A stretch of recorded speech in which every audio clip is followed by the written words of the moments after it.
Israel bombed a Catholic church this week. The Holy Family School in Gaza, which is a compound run by the Catholic Church, was sheltering hundreds of civilians, many of them children, when Israeli airstrikes hit the site. Photos and reports are confirming there are 3 dead now as a result of this.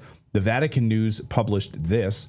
The Holy Family Church, the only Catholic church in Gaza, was struck by an Israeli shell on Thursday morning, resulting in several injuries, including the parish priest, Father Gabriel Romanelli.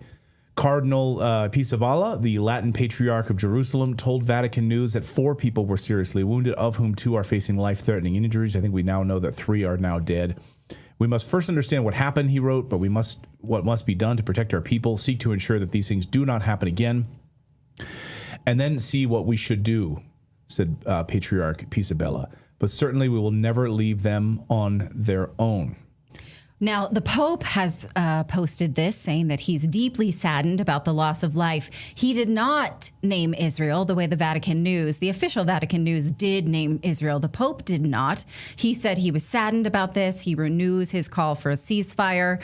He's asking for diplomacy. Now, the Israeli Defense Forces originally posted this, saying they are aware of damage caused to this church. The circumstances are under review. They say, I'm very curious about this word. The IDF makes every feasible effort to mitigate harm to civilians, including feasible. They reiterated that in their latest explanation. So wait, when the IDF literally snipers are on the record targeting children, like who can shoot a child in the head, that's a feasible effort to not hit civilians. I guess so. Well, they use that big crock of shit.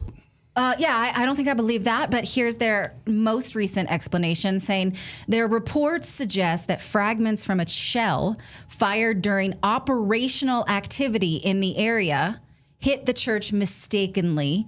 The case is under review. And again, they repeat that the IDF makes every feasible effort to mitigate harm to civilians and religious structures. Okay. Do we have pictures, by the way, of this church? Yeah, we do. Here's what the church looked like prior to the bombing, and here's what it looks like now. So that this is accidental. This is what they're saying. And again, this is from fragments of a shell is what you're looking at. I mean, I'm no military expert, but okay, that looks to me like a direct hit. But okay. Joining us now is Father Robinson. He's a Catholic priest and outspoken advocate for justice in Palestine and for the people of Gaza. He's here to discuss what this attack means, not just for Gaza's Christians, but for the global church and our collective moral clarity. So thank you for joining us, Father. What do you make of the Pope's response to this and his maybe... I don't know, is it an omission that he didn't name the perpetrator? My pleasure. Thank you for having me. Just full transparency, I'm not in the jurisdiction of the Pope as an old Catholic, but I can say I think it was good to see a statement from him. It was firm, it was clear. Could it have gone further? Sure, but it's nice to see this happening. But of course, let's not forget, this is the very church that the former Pope had daily conversations with because it was in such dire peril being in the place that it's in. And I think a lot of this comes from the fact that we see everything in black and white these days. There's no nuance left in the conversation. And so this mass Zionism that's coming out of the West enables Israel to get away with murder, quite literally. In fact, we should be sitting here saying, yeah, Hamas are evil. Hamas is abhorrent and should be quashed, yes. However, Israel cannot go around pointing guns at churches with impunity, for goodness sake, or innocent civilians or hospitals. There is a balance to be had here. It's not either you're Hamas or you're Israel. There is the side of humanity, which we should all be on as Christians. Let's talk about the systemic targeting of Christians. I see a lot of people in our chat room are saying, Israel definitely wants Christians out. Ex-Sparky says Israel is definitely telling Christians, get out, to get out of this area. They do not want Christians there. We see the systemic targeting and killing of Christians, whether it's in Syria, whether it's in Gaza, whether it's in the West Bank. Can you talk a little bit about that and why the targeting of Christians is not getting enough attention around the world? Because it doesn't fit the narrative. Thank God for you guys that will expose and highlight these situations, because the legacy media won't expose it. Christians are the most persecuted people all around the world.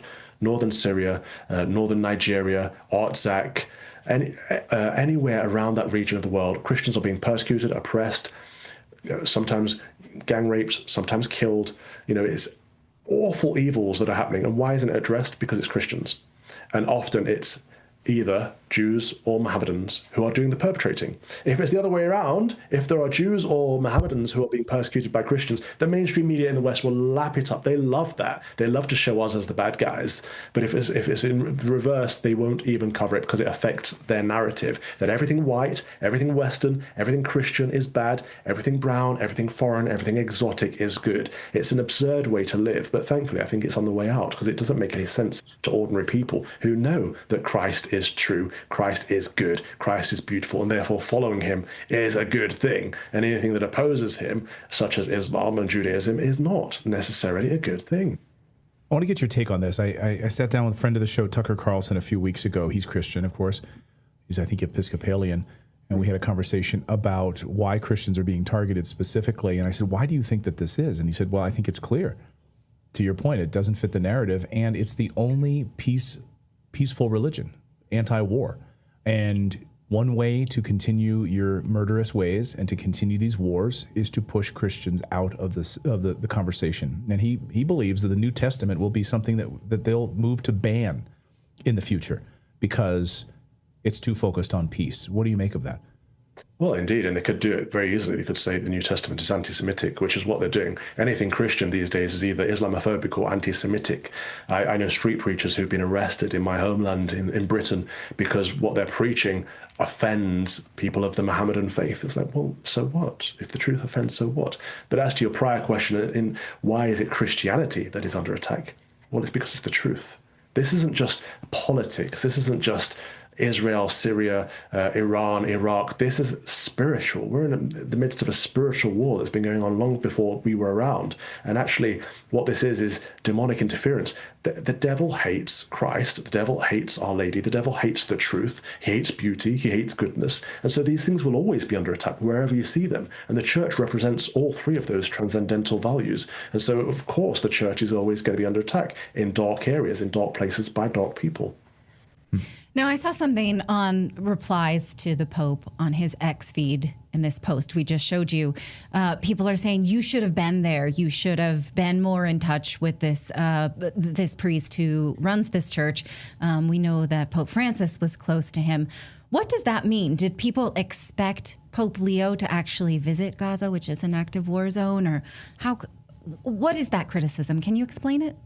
Yeah, I like what the Pope said in that he's spiritually close to them, and that's what a Pope should be. He should be there in prayer on his knees for them and with them. What he shouldn't be doing necessarily is traveling to a war zone. It's unnecessary. And actually, we've gotten used to popes that travel all around the world to do the celebrity thing, the waving and the photo ops.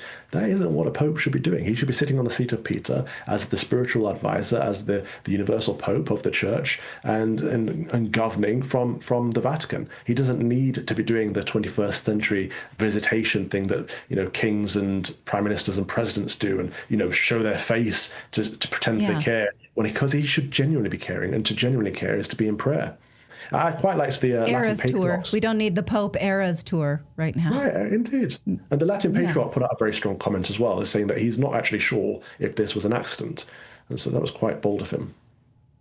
Right. Why again, is there any plausible way to explain this level of damage? I know you're not a military expert, but, what does your gut tell you whether or not this was deliberate or not? We see cross, we shoot cross. People who are offended by the cross are going to shoot it if they're sitting in a tank and one confronts them, aren't they? And so the question we should be asking is who was in the tank, on whose orders did they fire, and hold them all accountable, because it is war. It is an act of war against the Christian faith. It's demonic, and we need to hold them reprehensible. Father Robinson, great to see you as always. Thank you for your bravery. Thank you for your truth. We appreciate it as always. God bless you both.